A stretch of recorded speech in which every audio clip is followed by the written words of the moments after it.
എല്ലാത്തിനെയും തുടക്കം ഇവിടുന്നായിരുന്നു. ഈ ഒരു ഐറ്റത്തിൽ 2 മിനിറ്റിൽ കൂടുതലും സിമ്പിൾ ആയിട്ട് നിൽക്കുന്ന പറഞ്ഞേ.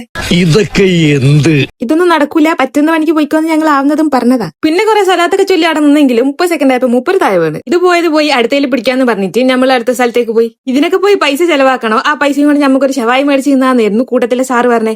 എന്നാ ഓൻ തന്നെ 3-4 ശവായി മേടിക്കാനുള്ള പൈസ അവിടെ കൊടുത്തിട്ടാണ് തിരിച്ചു വന്നത്. ഇപ്പൊ കിട്ടും വിചാരിക്കും, പക്ഷെ കിട്ടൂല. എന്നാ നിർത്തിപ്പോവാന്ന് വിചാരിച്ചാലോ അതിന് തൊട്ടാപ്പുറം തന്നെ വേറെ മോഡൽ ഉണ്ടാവും. അതിനിടയിലാണ് ആശാനം ഒന്ന് കാണാണ്ടായേ. നോക്കിയപ്പോ എന്താ അന്ന് കയറിയ കാറിന്റെ ചോട്ടിൽ പോയി ഇരിക്കായിരുന്നു. ഇത്രയും നേരം ഞങ്ങൾ കോപ്രായങ്ങൾ കണ്ട് ബോറടിച്ചിട്ടായിരിക്കും. അപ്പൊ പിന്നെ ഓന്റെ ഒരു എൻജോയ്മെന്റിന് വേണ്ടിയിട്ട് 1-2 റെയിൽ ഓനും കയറ്റി. കൂട്ടത്തില് ഞങ്ങളും കേറി. അപ്പൊ പോവാലേ? ഓക്കേ.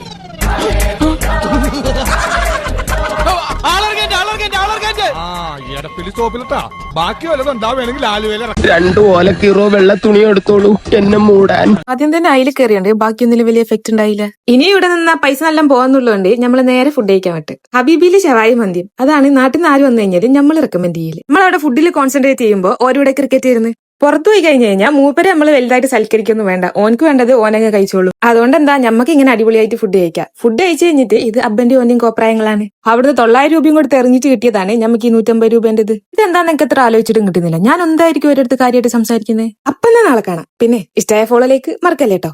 ബൈ.